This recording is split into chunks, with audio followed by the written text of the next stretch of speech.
do the right thing.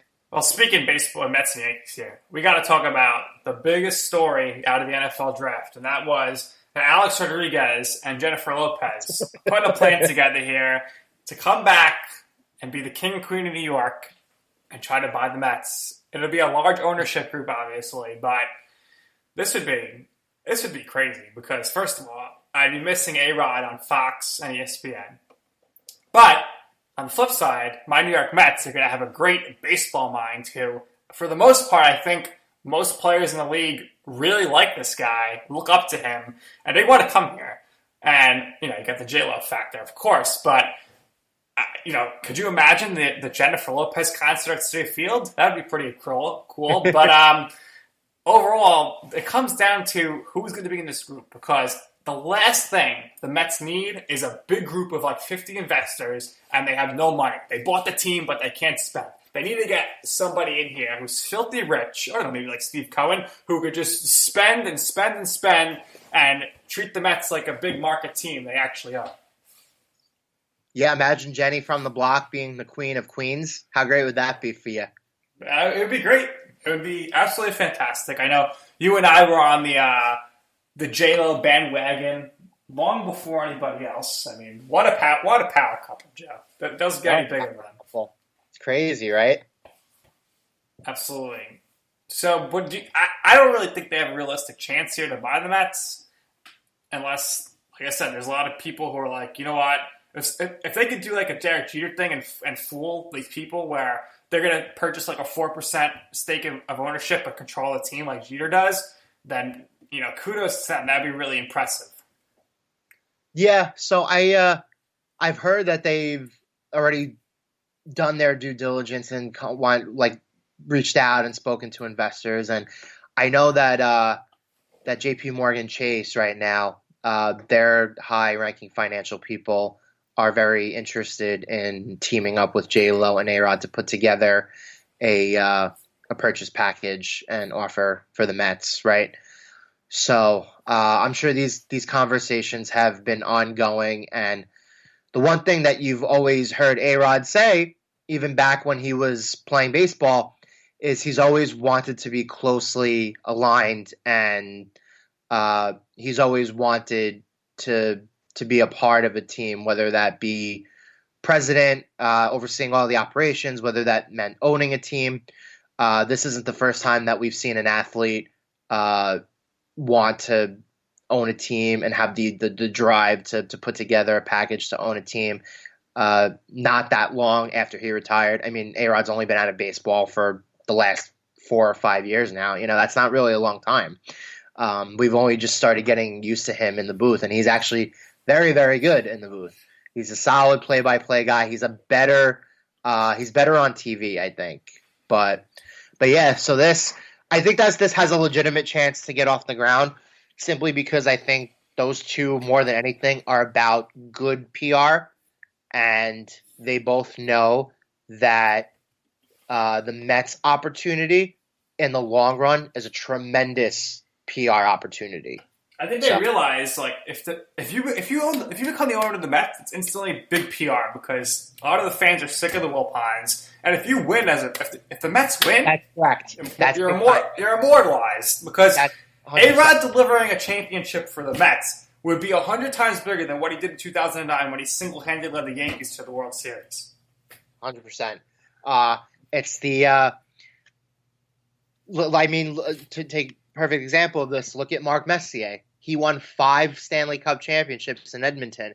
But what is the one championship that people talk about and always remember? It's the one he delivered for the Rangers. Why? Because when you win in New York, doesn't matter who you are. If you win in New York and you deliver a championship to a New York team, you're immortalized. You're remembered forever. Right, and look, think about it. If Joe Judge wins a Super Bowl with the Giants, everyone's going to be saying, "Aaron who?" Like he's going to be the judge of the town. So, but especially when you have these teams who have been pretty bad for a while. Like, I mean, if you come to the Yankees right now and you win the World Series, like, sure, you'll be remembered, but it's not the same. Like, imagine if like Kevin Durant or LeBron James actually came to the Knicks and won the championship. Could you imagine, Joe?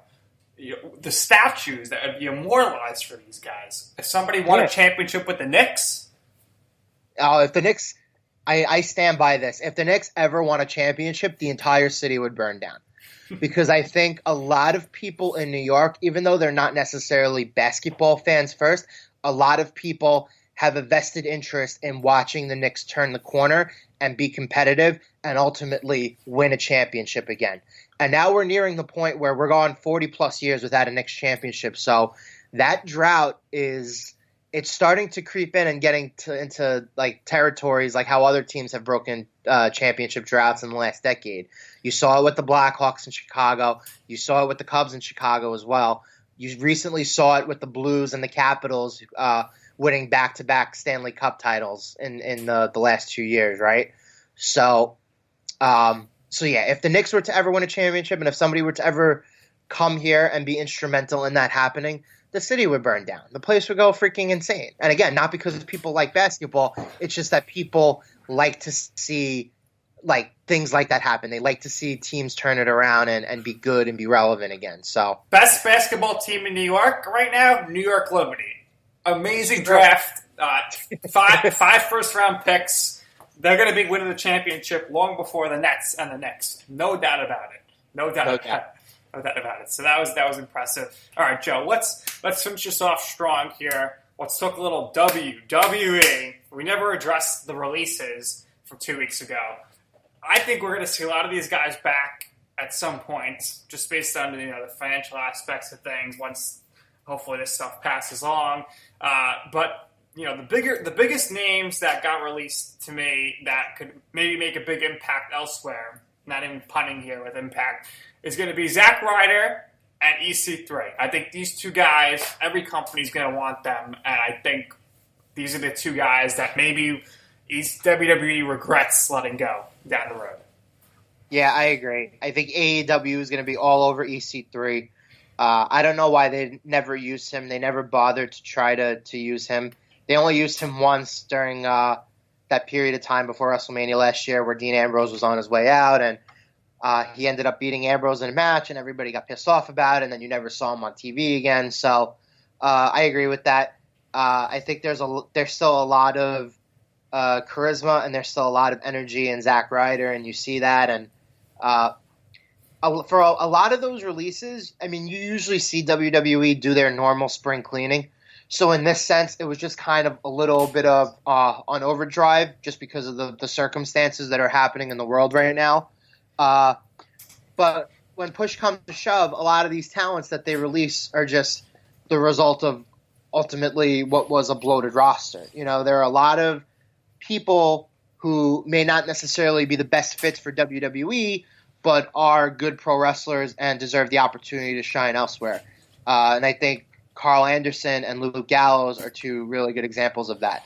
In WWE, they were only at their best when they were used together with AJ Styles, but obviously they have more to offer as a tag team, and because WWE isn't necessarily as keen on pushing tag team acts like them, they'll shine elsewhere, like the Revival will shine elsewhere wherever they go. So, so this was just typical spring cleaning on steroids, and ultimately a lot of the talent that was lost, I think a few of them will be brought back. I think a few of them will land in other companies and do pretty well for themselves. And I do think the one that they probably will regret the most is EC3 because he's got the look. Whether everything ends up coming together for him one more time elsewhere remains to be seen. But yeah, he certainly did have the look, and it was always puzzling how he never really got pushed with WWE. I mean, he was great as Derek Bateman in NXT when Daniel Bryan was his vet. So that was good stuff. And overall, Anderson Gallows, no one's going to care really where they end up, I think, because it's not going to make an impact. Revival, nobody bats an eyelash at these guys. Everyone's like, oh my gosh, send them to AEW and they could be booked the way they deserve.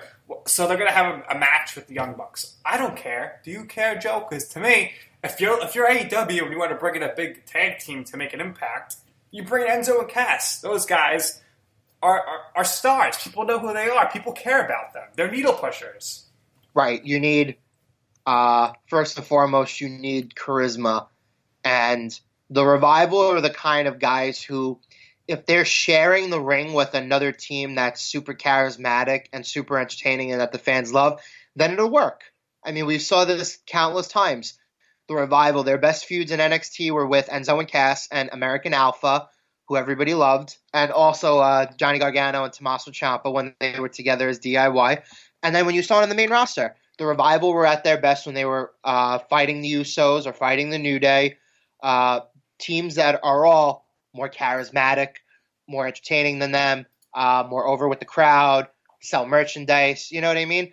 So the Revival, they could be steady hands, but I don't think they're really anything much more than that. A lot of people see like the old like Four Horsemen and them and all that, and I don't really necessarily buy into that.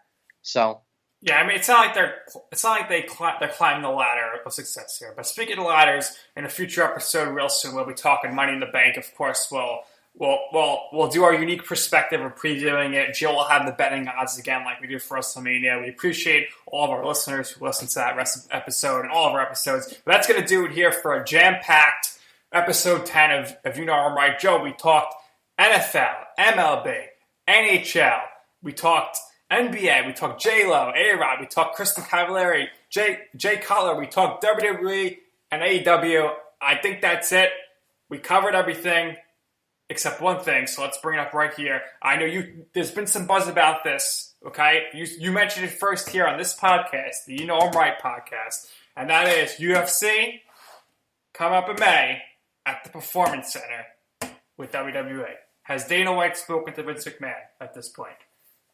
I would like to imagine that he has. We know the UFC events will still, they're going to take place at the middle of May. As of right now, we don't know the exact locations. So keep an eye out for that.